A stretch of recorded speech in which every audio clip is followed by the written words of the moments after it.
Hi, this is Acorn Mama from Yellow Springs, Ohio. Welcome to the Challenge Talk podcast.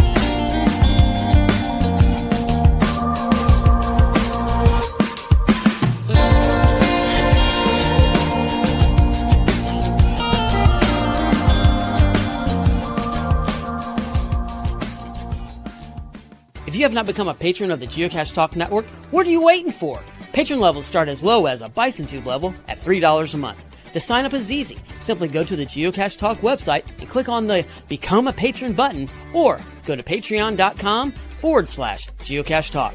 Patrons now get the famous Blackout coin, invites to special events, and other really great items throughout the year. Become a patron today. Have you subscribed to FTF Magazine yet? FTF Magazine is the #1 geocaching magazine available. It is a quarterly magazine that you can be part of.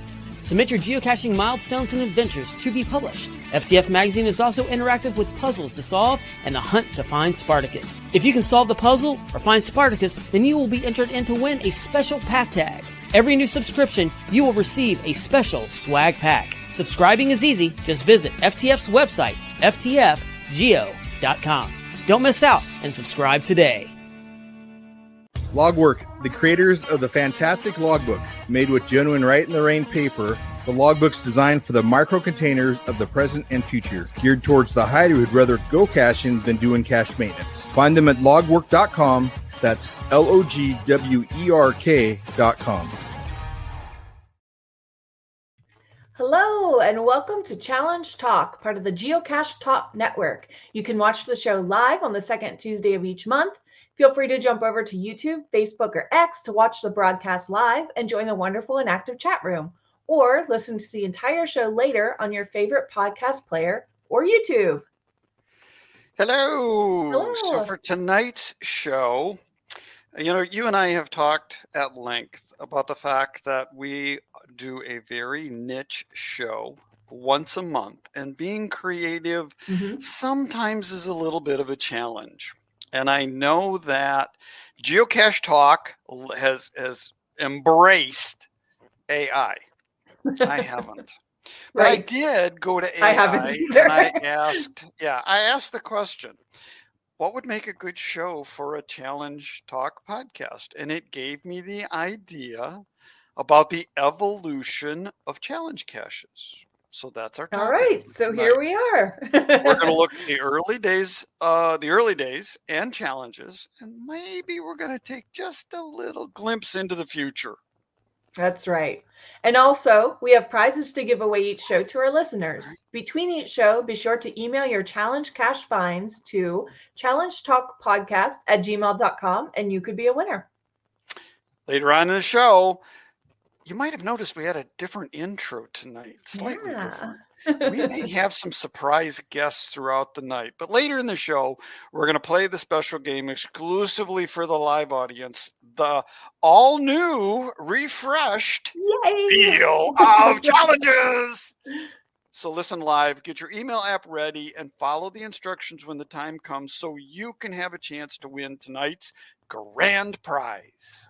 And at the end of the show, we'll highlight some of the challenge caches you found, and someone will win our coveted monthly giveaway.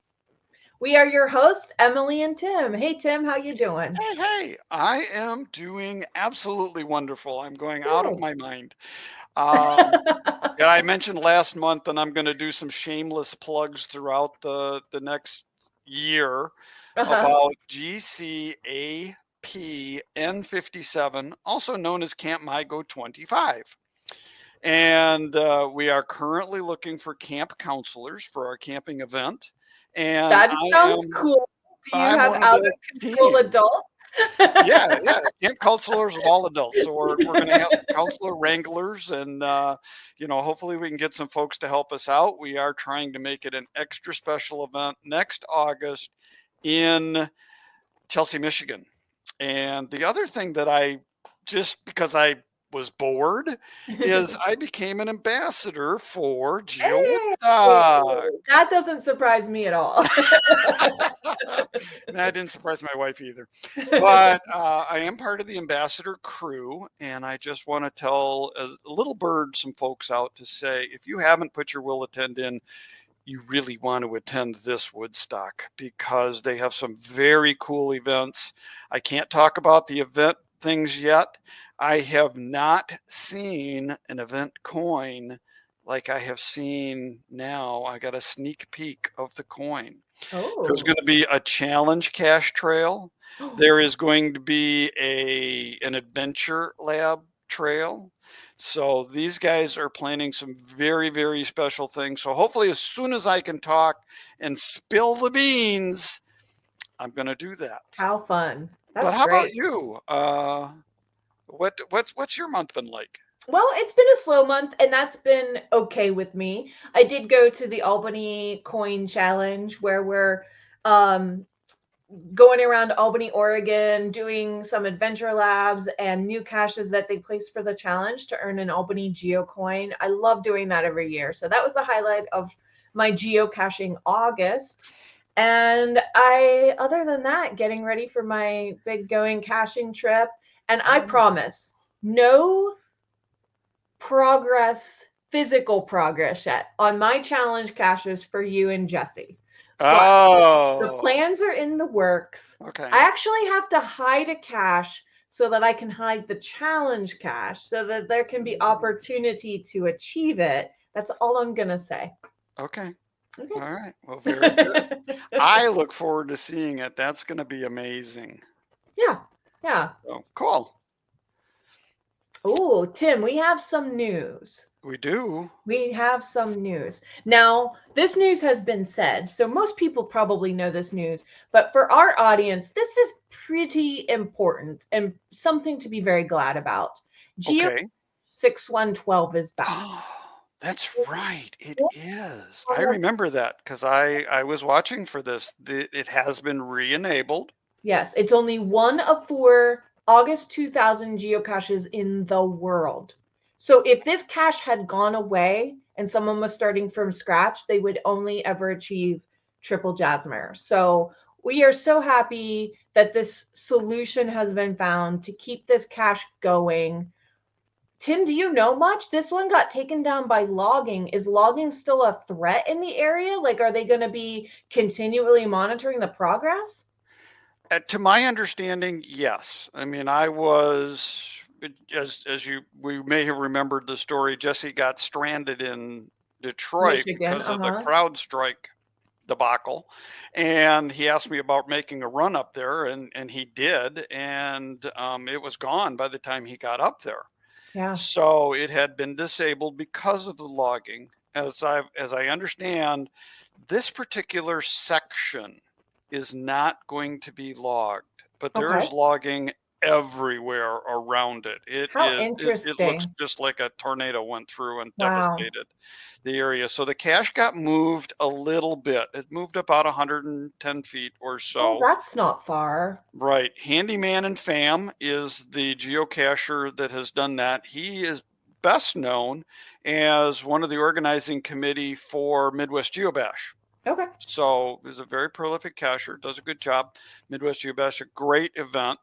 And and as his enable listing says, in collaboration with HQ and the Michigan reviewer team, he's not the owner of the cache, but he's taking the community responsibility for watching it, maintaining it, and just doing everything if he were the cache owner on it.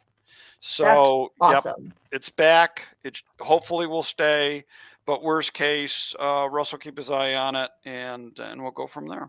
All right. Well, so glad it's back. Thank you for stepping up, Handyman and Fam, to save such a treasure in our community. Now, you also might know that there's more news. What's more news?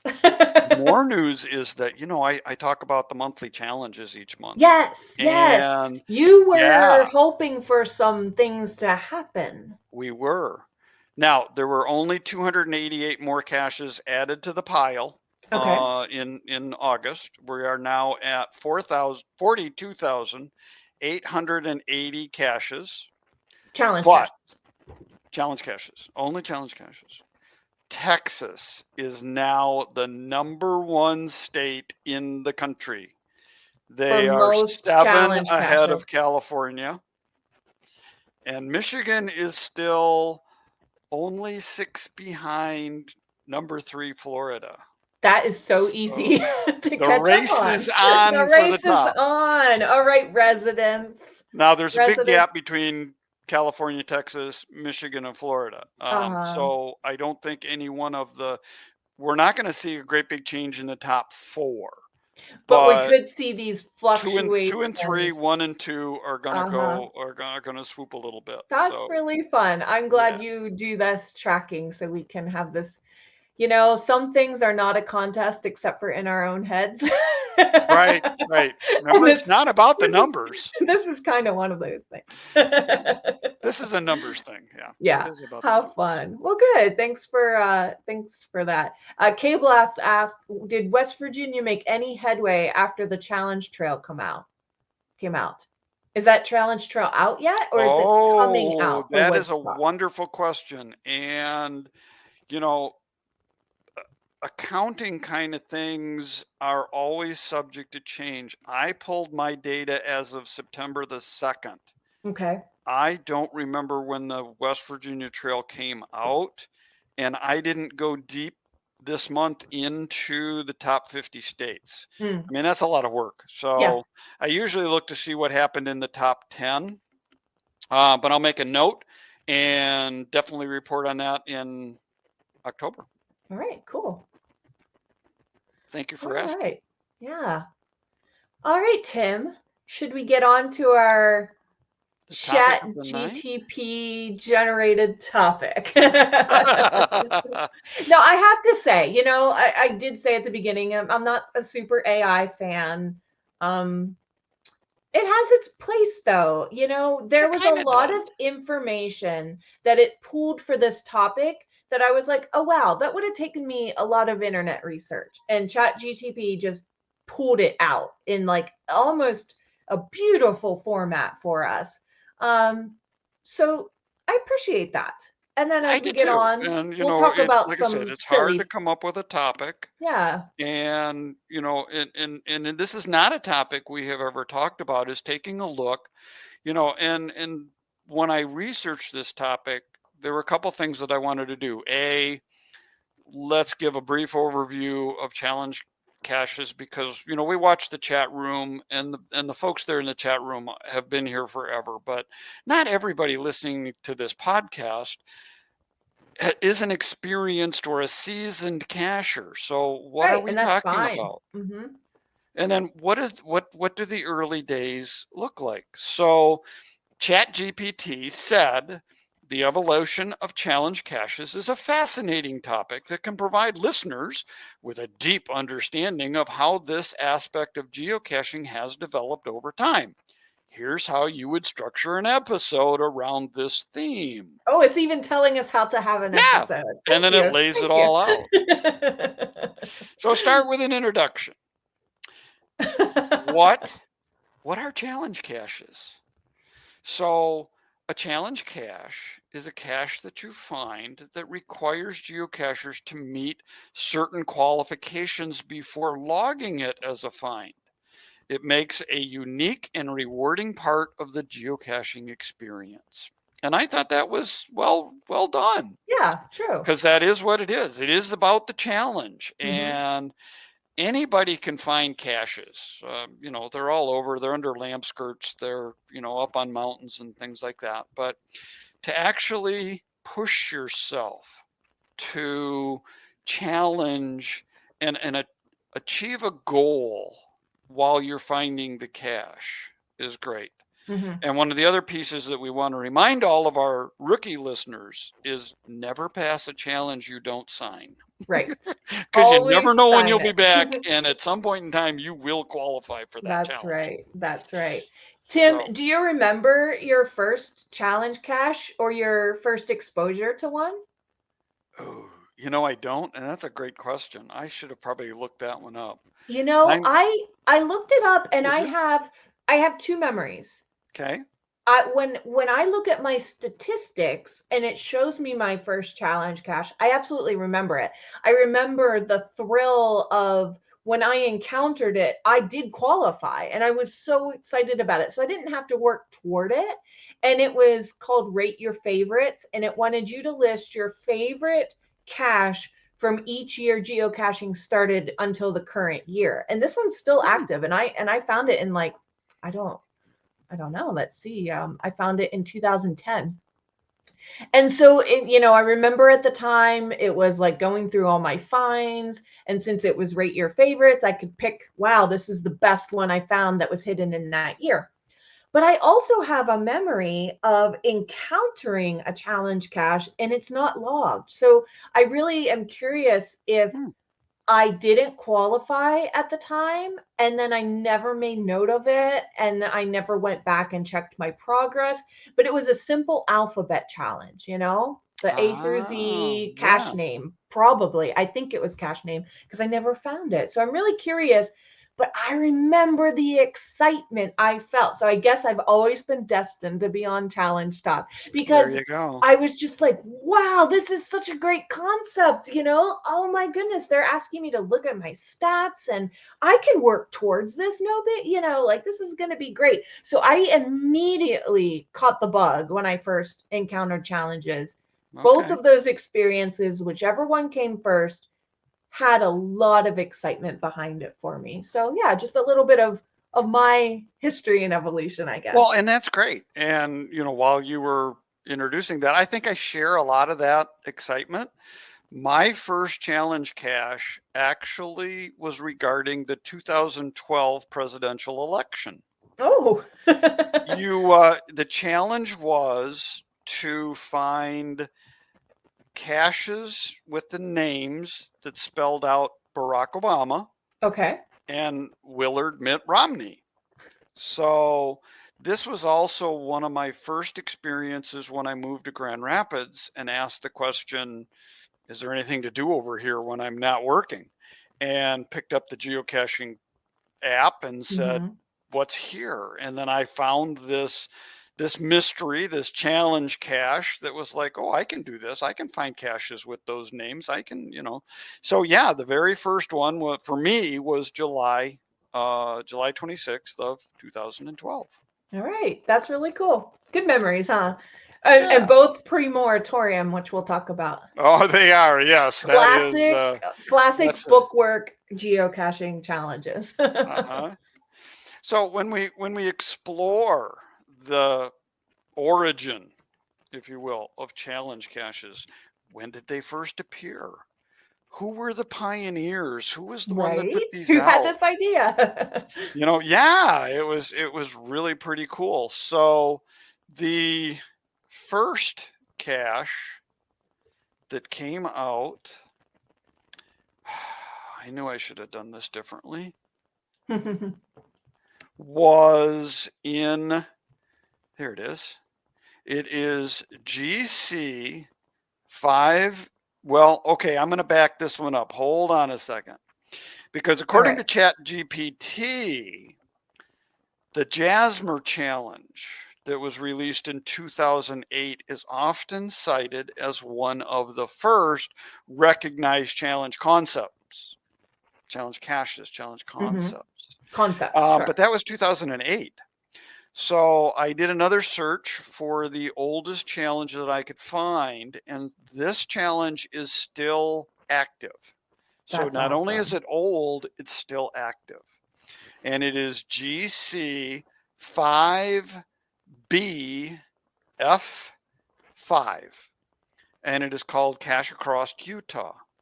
It was placed in June of 2003. And so when you do a search on attribute, challenge attribute, and then you sort them by the date it was placed, this is the one that comes up first. All right. According to Cache Page, the CEO got the idea from county high pointing, which the objective of high pointing is to visit the highest point in all the counties of all 50 states. So he sound like some people we know. Mine is the high pointing. Mine is the high pointing, yes. So his approach was, let me just find a cache in all the counties. Right, forget the high counties point, of but let me Utah. travel. Uh-huh. So it's the first one with, find the county caching. Go figure is the first is the possibly the earliest challenge cache. And of course I can't search on those. So, maybe our research department knows, maybe a little bit an older one that Our might fact be checkers out. might have some info for us. Yeah, I did not get in touch with HQ. I probably should have. Utah has 29 counties, and so you have to find a cache in all 29 counties. But those are big counties. Yeah. So it's definitely,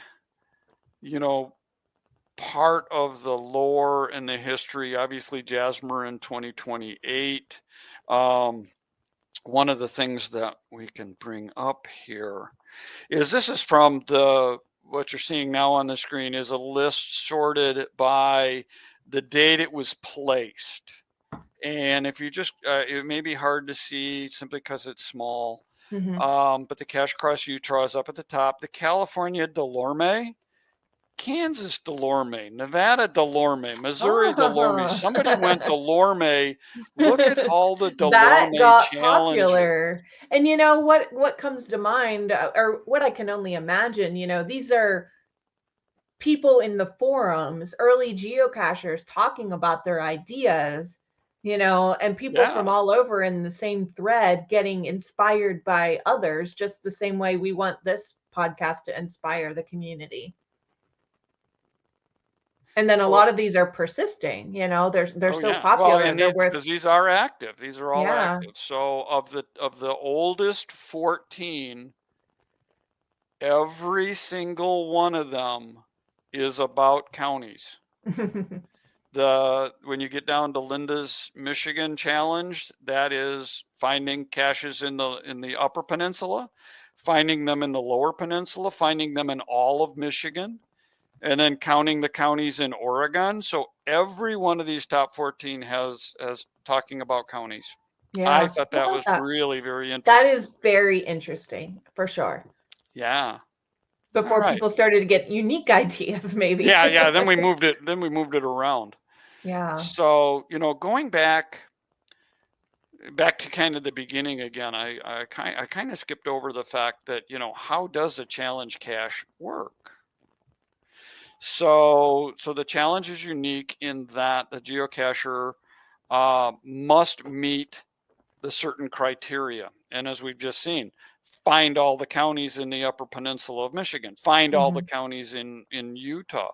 Once you have found that, then traditionally you would go find the challenge cache. And nowadays they have kind of changed the guidelines a little bit so that you can sign the challenge at any time, but you log it once you have signed it and you qualify for the challenge. Right. And I kind of do remember, I would say it's a very small percentage of them, but I do remember coming across caches that say don't sign if you don't qualify. Right. Kind of the Wild West days of challenge caches. Yeah. So you're right. And so challenge caches have existed for a very long time. And then it got a little crazy because everybody was putting challenges out that popped into their head. Yeah. And it was really getting very difficult for reviewers to review them. And so geocaching.com in April of 2015 says, that's it. Stop. Hold the show. We need to fix this. Yeah. This is going crazy. According to our friends at ChatGPT, the primary reason for the moratorium was to address concerns about the rapid growth of challenge caches and the varying quality of these challenges. I mean, I remember some, they were so complex, they were so confusing, they were extremely difficult to figure out, even if you were on the searching end. So there were inconsistencies and a whole bunch of frustrations with the community. They thought there were some issues of abuse because, hey, if I think I qualify, but you're the CEO and you don't think I qualify, we're going to get into a fight because I think I qualified. Yeah. And so how do you verify that? So HQ is doing a lot of work. The reviewers are doing a lot of work, and they just said, we're not. We want to research this. We want to know more about what's going on. Right. And Tim, I noticed a tiny little detail that the ChatGPT spit out, that around 2009, it was when HQ started formally recognizing challenges. And then to 2015 is when it got so far out of control, they said stop. Yeah, I know. What's interesting is I don't want to spill all the beans, but we're going to have a guest coming up that has placed a challenge that he doesn't qualify for. Yeah, true. So very true. Yeah, so I'll just leave it at that. That's a good teaser. Yeah. So it took almost a year, a little bit more than a year, for HQ to poll the community. They polled the reviewers, and they kind of gathered a whole bunch of intel. They didn't want to do away with challenge caches, but they wanted to make them better. They wanted to make them easier. They wanted to make them more straightforward, more verifiable. All the things that made them bad, they wanted to fix. And there's still ongoing debate about this, whether they really did it or not. But on May 27th of 2016, they lifted the moratorium, but they introduced some very key challenges. Right. Guidelines. Yes, guidelines. And quick question before we talk about those guidelines. Do you have a memory of the community input aspect? Because I don't. I do remember getting a survey that asked me about challenge caches. It was one of those quick, like Survey Monkey kind of things, click the boxes and go.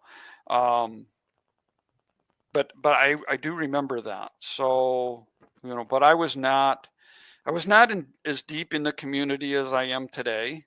So maybe today I would have a conversation with someone at HQ, whereas back then I was just just one of the numbers. So filling out a form. Yeah. So if any of our listeners have a recollection, that would be interesting to share what you remember. Yeah.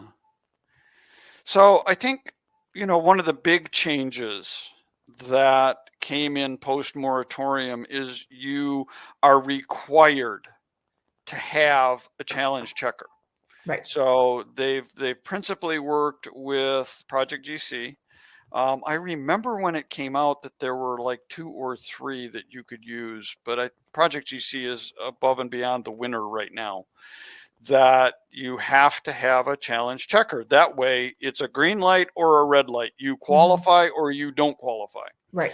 So, like I said, when I found my presidential caches, I had to have a cache that started with each letter of the alphabet to make Barack Obama. That's really hard to check. There's too many ways. So that would not pass muster now. Counting up, have I found a cache in all 29 counties of Utah? Yeah, that's doable. That's verifiable. So it really came down to verifiable pieces of data. Correct. It's not your word against mine anymore. Really black and white data pooling. Yep. The other one that they wanted to the second guideline, and this one does get most of the scrutiny right now, is that you must qualify for the challenge that you want to put out. Well, there's an argument to be made that I'm challenging you, or I'm challenging myself to, can I achieve this goal? It's not as much fun if I've already done it. It's more of a challenge. Can I do it? Right. And I can see the other angle of, I had so much fun doing this, I challenge you all to do it as well. Yes. But then we all know my other soapbox of, you have to have so many people who already qualify that it's more of a reward than a challenge, Yes. So there's so many angles you could take it on, but there are, and there's no one right draw answer. the line some way. Yeah. Everybody has their opinion, which is great, and everybody's entitled to it, and everybody's is different. So we have to agree and play nice and abide by the guidelines as HQ's written them. We don't have to like them, and we can ask that eventually they evolve again, and someday they might, but we'll see. Yeah. And another key word that I would say as a takeaway from the changes is attainability. Going to that, you have to have so many people who have already qualified. You have to qualify yourself. So you're showing it's attainable. And then, like I alluded to, I need to hide a cache so that I can hide the challenge cache, because there's an element of what I want to hide that's rare. And so I need to make it possible for people to qualify without overtaxing their travel, their resources, or whatever. So attainable in a variety of ways. And some of that attainability, they put caps on, Sure. So we're not asking Jasmer's the world one of of people. Yeah, Jasmer, that's a unique Jasmer, one. you can, they cap it at 2. Yeah, they do. Loops of the Jasmer. You can't do 3. The cactus attribute, of which there is 1 cache in the United States, you can't do a challenge based on that attribute. Right. And there's certain attributes like the partnership cache. There's more of those out today than there was, but you still can't do that. Right. They capped the dates, so calendar loops are not a thing, just 1. Streaking can't be more than a year. So they capped it in different ways.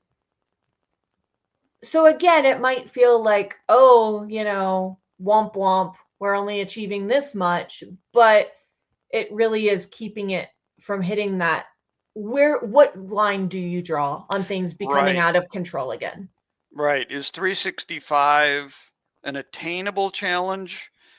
But 10,365, if you could put a challenge out like that, and you'd go, really, who would ever qualify for that? Such a small percentage of the community would ever qualify that. Why put it out? Why that? Then it becomes geotrash by the time people find it. Right. No one's finding this cache. Yeah. Yeah. So yes. So again, I asked GPT, what are some of the most popular? Well, and obviously number 1 came up with Fizzy. Everybody's trying to do a Fizzy. Can you get my 81 caches in Jasmer? And you alluded to the 366. Can I do 365? Can I do 366? Alphabet challenges. That's a very popular challenge. That's the one. That's pretty much the one of the significant ones that you cannot do under a new guideline. You have to find a pre-moratorium cache, which are still out there. We want to let everybody know that they didn't do away with all the challenge caches. They just put a cap on new ones coming out. And then once they lifted the moratorium, they left all the existing ones out there and said, we'll leave these alone. They're good. They are what they are. But we're not going to have any more like that. So, yeah. Hey, Tim, here's a good thing to throw in the show, a comment from Acorn Mama. If you could place a challenge cache you don't qualify for, would you want to work towards it or not? I know that's not the whole intent of the question, but it made me think that's a good question to ask the community. Right. Would you work towards it? I really have to say, I don't know. Yeah, I think it would really depend. My mind might come up with a bunch of ideas, but really I'm limited by time and resources, just like Right. everybody else in their own way. And I might have a lot of lofty goals and I can't reach them all. Right. And I in my heart really want to get to Colorado and climb a 14er mountain.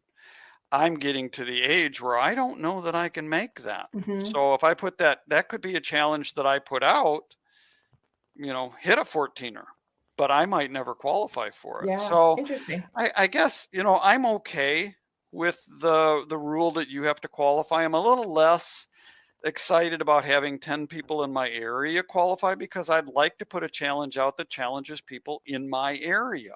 Mhm. And a lot of my friends, when I put out a lot of the challenge caches, I had to check my friends and see who did and who didn't, and to qualify for those. So it was interesting. It was just a way to kind of do things. Mhm. Yep. But challenge obsessed cachers are out there. That's right. I think even though we welcome everyone, we know that you're in our midst here at We Challenge. are. And this was another, ChatGPT throws the idea out there, and then I did some research, and I was, I have 1,180 challenge caches logged right now. And so, I was feeling pretty good about that until I realized that I am number 538 on the list. In the world? How did I pull this? I think it's the United States. Okay. I think I pulled this for the United States. I pulled this about a month ago when I was setting up for the show, a A couple of weeks ago. So I might have to be checked on this, but the interesting thing about Project GC is it does show you who are the prolific challenge cachers out there. And I know Vince down in Texas, TTO2, he has 8,233 challenge caches on the date that I pulled this up, which again was about September 2nd or 3rd. And I was really interested to see that our friend Rock Chalk from headquarters is number 3. Nice. So what an amazing, and I've heard that about him, is that he is a very obsessed challenge cacher. Our friend out west in California, Gary from the GBs, he's number 19, and I think of him as one of the most obsessed. prolific. Yes. And this must be worldwide, because now I remember 2 spots down below GBs is Carney Gruel, and he's in Ontario. So this has got to be a worldwide that's right. list. Yep. So Cool. Carney is number 21 with 3,757. So he's only 23 behind the number 20 spot. But of course that changes all the time. Right. Now, Cool. you want a little bit more fun? Yes. I went through some of our listeners. Now, Memphis Mafia, he's written the book on challenge caches. He's number 3,975 on the challenge list. So Jesse, challenge accepted. You need to move up on that list if you're going to be a confirmed author. That's amazing. I won't embarrass my co-host. You can. I don't enjoy care. embarrassing my co-host. She's at 7,334 on the list. All There's right. a lot of All caches right. on the list. Okay, fair enough. I can only find what I encounter. I did There get a you few go, more this month. And Yeah, I they think I added remember to early the. in the show, Bloody Cool saying something about that when you're in a cache. But Bloody Cool is number 642 on the list. Ooh, that's awesome. The Cheeky Brit, we think of as a challenged obsessed cacher. Yes, for sure. He is 1477.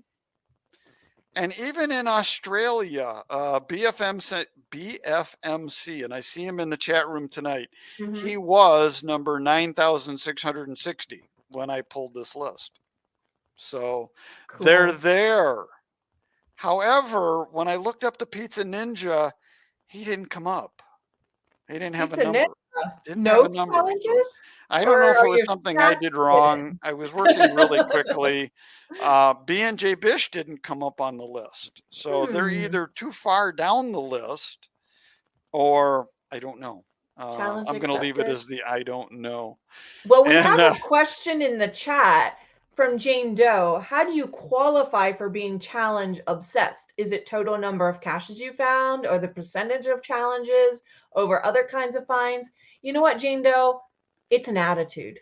It's a mindset, because obviously my numbers are really low compared to Jesse and Tim and TTO2, but I am still obsessed just because I don't have the chance. The numbers that I read Those are the numbers number are of based, challenge caches. yeah, those are based So, on yeah, what you those- have found and logged. It doesn't Correct. mean that just because I haven't found a cache that meets an obsession about a statistics that I have, that I'm not obsessed. So there you go. There's my opinion. Right, there you go. I like that. And then I like, oh, I can't find it. Where's the one I wanted? Here we go, from the Cheeky Brit. Oh, from Guilty Cheeky as Brit. charged. Guilty as charged. Yes. Yes. And I think and we'll we do know see. you have to be a little bit obsessed to listen to this show, quite frankly. Yeah. I mean, you might Yeah. pop in, but to be a regular on the show, Yeah. you have to. And to a be little bit of a patient. heads up, I think we're going to see some of Cheeky Brit's obsession very soon. I think we might. Yes. Yeah. It's more beans to spill, Yeah. but which I don't really want to do that yet. So, one of the other pieces that I found interesting was, part of the topic of the evolution of geocaches. So we know where they started. We know where they are. We know what the moratorium brought and the changes that it brought. What does the future look like? What might the future look like? And I know that there was a Geocache Talk show dedicated to this topic, that caches are going away. The traditional cache is going to stop existing. It's going to be all adventures. Oh, yeah. Adventure Labs, though, the adventures don't count. You cannot do a challenge based on adventures, and adventures have themes. They have raw count. They have places. So how might adventures, which is on the near-term horizon, but what about, the continuation of AI? What about the technology? Technology brings us all kinds of things. We know that GCHQ experimented with augmented reality caches. How might that play in the future of a challenge cache? Bloody Cool says, that's a future I don't want to experience. I gotta say, Nels, I agree. I agree too. But I'm not a hater. Everything has its place. I'll take everything that comes our way. Yeah. But I cannot imagine traditional geocaching going away. Challenges would go away too. They would. So would mysteries. So would, the physical cache. I mean, not happening. I hope it doesn't. I don't think it ever will go. But some caches based on local customs, cultures. Could we get more culturally into a cache? Could that happen? So I think there's a lot of ways that challenge caches can go. And it's going to be really interesting to see as the future unfolds. I mean, we're getting more and more mega events. I talked about my event that I'm doing in Michigan. It is strategically located between Midwest Geobash and Wisconsin's Geobash. And so you could get 3 mega events in 3 weeks. Ooh. Now, I can't talk a lot about it because we can't use the G word and Woodstock in the same sentence. Not allowed. All right. But it is the goal of every ambassador to make sure that this event is an extra special mega event. And so more of those that come out, could it be that megas and gigas are now part of the challenge landscape? Yeah, who knows? Who knows? So, yeah. So I thought it was a very interesting topic and a really cool way to go. For sure. And I'll just throw my little spicy 2 cents into it. You can't believe everything that AI tells you. Oh, Tim generated this really good outline, but AI had some ideas that just absolutely don't fly with geocaching guidelines. So I am not visionary. It takes me a long time to come up with an idea. It's why I like to hear what you guys are doing so I can inspire myself. But what I am not visionary, I am with rules and data. And so I just read some of these ideas and I'm like, nope, guidelines say no. So you got to be careful. Use it for maybe getting some inspiration, but go back to your rules for figuring out if I can really do this. And if it's a great idea, start advocating for it. If it's not allowed now, you never know. Spread your idea. We can. And thank you, K-Blast, for using the appropriate G word. The G word. The G word is groovy. It's going to be a very groovy Woodstock. So thank you for that. Great. And Tim, I wanted to say we had some in the chat, some obsessed comments. Peachy 1276 is number 200. Oh, look at that. I didn't look up Peachy. That's amazing. That is cool. Well done. Amazing things. I will just say that. I couldn't even name what she does, but she does amazing things in her geocaching career. And BFMC Geocacher says, does moving a work meeting so you can join the live show count as obsessed? Absolutely. Absolutely. They're down in Australia, right? So they are. They're it's on a whole there. Yeah. So plane than us right now. Thank you. Congratulations. And again, that's an island country. How many challenge caches are there? It's how many can you find? So that's interesting. Yeah. But I think it's time we play some games. Let's play some games. And we know you have all been waiting to hear about our at-home game that's been going on since our last episode. So our last episode was a Project GC episode, and they generously gave us some Project GC memberships to give away. So on our last show, we challenged the at-home listeners, which included, if you were in the live or not, the chance to win a Project GC 1-year membership by hiding and submitting a new challenge cache. So we got these entrants: Mass Seeker, Cheeky Brit, J6 Family, BFMC, Southern Grits, and Sims Quest. So thank you all for making the world a better place and hiding a new challenge cache since our last show. And we're going to link to the challenges that they hit so you can see what your peers are doing. And a big congratulations to our winner, Southern Grits, for winning that at-home contest. So congratulations. All right. Cool. Now, well, that's really cool. And that's kind of our old news, but I guess we should do this. Hello, I'm Fisher Cacher, and I'm from Waynesboro, Virginia, and I'm here to tell you that it's time for the Wheel of Challenges. Look at how excited the crowd is. That's amazing. Amazing? The crowd loves our Wheel of Challenges. They do. I love it. That's so fabulous. So after last month's debacle in trying to go through the wheel and finding enough people that qualified to win, I went back with Jeff and said, can we redo the wheel? And he was like, yes.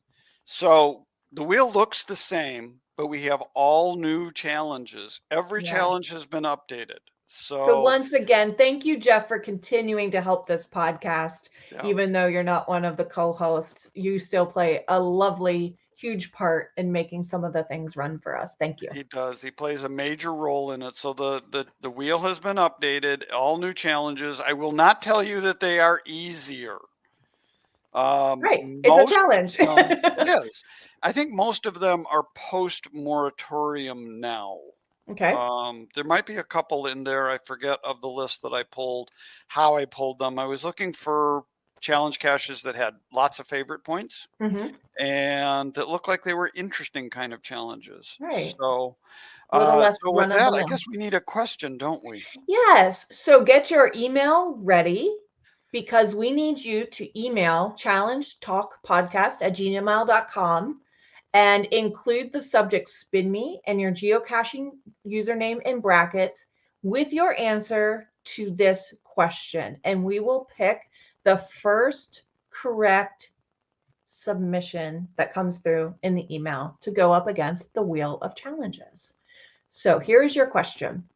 What is the name or type/theme of the oldest active challenge cache that we talked about tonight? So either the name of the cache or the theme, because, you know, kind of what you got to do. Yeah, what you got to do to qualify for that one. What you got to do for the challenge. Okay. Yeah. So I'm going over to our email to start monitoring now. And I'll try to song and dance. And while we're doing that, you know, we've seen a couple of different videos. I've got one more video that I'm going to keep till the end, but I really want to shout out to Caching with Hailmeister, the Hailmeister, Jason Hale. He was the videographer for me at Midwest Geobash, and we were able to collect some video samples. And in working with Emily tonight, don't be surprised if you are at a patron event in Georgia in a couple of weeks, 3 weeks, that we're going to try to collect some more, because we think these are really fun. These are fun. And I had... there are 4 things that if we do the video and if you want to participate, for one of 4 things: 1, intro the show; 2 is introducing the Wheel of Challenges, and then I'll leave the other 2 for later. All right. There's 4 things we're looking for. Do we have a winner? We have a winner. The first correct submitted answer was from K-Blast. Hey, all right. All right, let's spin that wheel. Let's get rid of that question and spin that wheel. Oops, I gotta try to click the video part of this, not the actual wheel part. All right, let's give him an easy one. So whatever we pick, it's going to be brand new. We've got and look at this. 3. It is it's debate night. I think somebody mentioned that in the chat room. They did. I saw that. And so in honor of it is, and I gotta try to find it. There it is. Okay, so copy that, and now I want to go over here and put that into the chat. And this is GC8C5KW Electoral College Majority Challenge. Yeah. Did I see that right? So I think you did. And so this one is you have to garner enough caches in enough places to win the presidency with the electoral caches. Cool. Stay tuned. We're pulling up the cache page so we can run K-Blast's name through the challenge checker. Oh, I brought it up. I didn't bring it up on the screen. All right, here we go. There we go. Okay, and I've got K-Blast in there. And again, I clicked in the wrong box. So let's click it over here. Yay! Right. Congrats. K-Blast wins. It says, does that say woot woot? Woot? What does that say? Oh, yeah, woot woot woot. It says you need 270 caches in order to win the electoral vote. He has 486 votes out of a possible 538. So I guess if you were running for president, Kay Blast, you could be the next You president. could be. But Very for cool. tonight, what you win is a Project GC membership. So Oh, congratulations. bummer. Don't get ready to move to Washington or anything. Not on that win, but No. congrats. I know that was your first win in our Wheel of Challenges since we've been doing this, so congratulations. Wow, he's been listening for a long time. Yeah, so that's great. Thank you. Thank God bless God you could do it. And then, one of the things we also we'd love to do is we want to highlight some of the challenges that you guys have found each month. I mean, and it's great. And so we've got some really cool ones. Our first one, I got to bring my show notes back up so I can see. Oh, it happens to be from the Cheeky Brit. So this one is GCA 3 Victor Delta 5 Grid Buster Size Month Hidden Challenge. All right, Size Month Hidden What Challenge. you got to do for this challenge? You need to have found a geocache of all 7 sizes and all 12 months.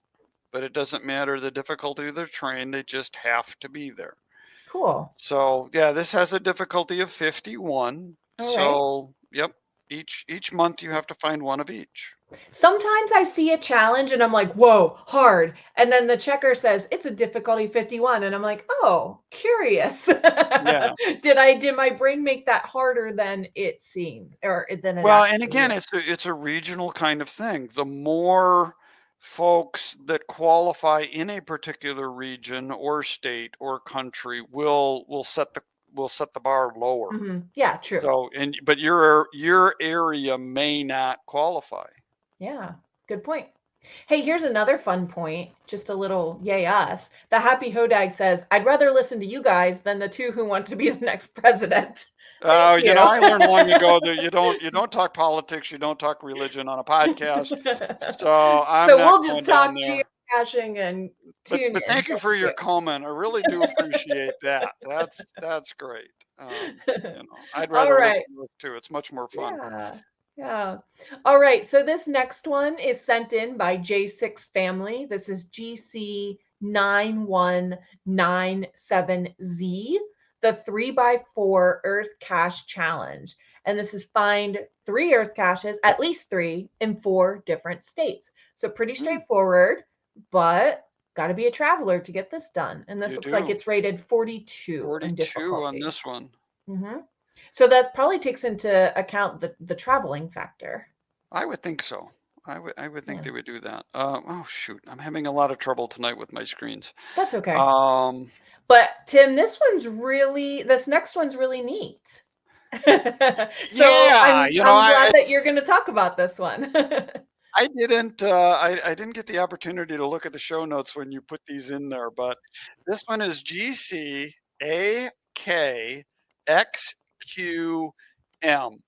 and it was hidden by some guy named Merlin 1392. Some guy in Michigan, right?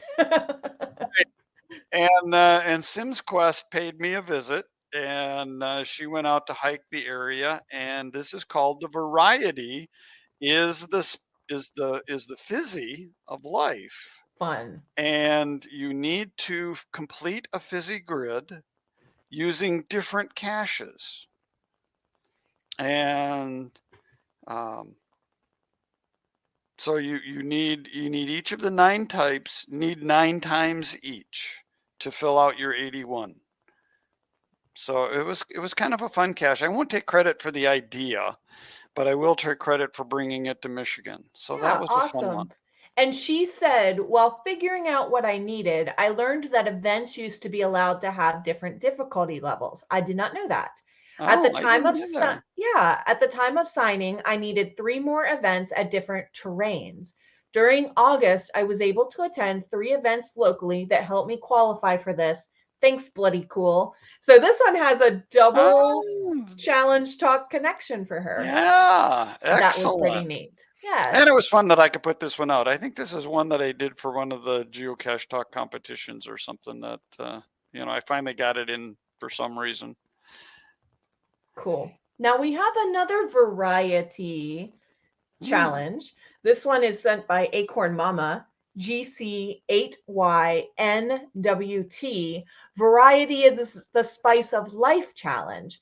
Find 10 different icons, so different cache types, spread over 10 different states. So one icon per state. I like that. I must have typed this one in wrong because I brought up the wrong screen. I didn't have that one on the list. So sorry about that. I might have messed up the show notes. I'll check that before we get those published. I was having some technical difficulties of my own the other day.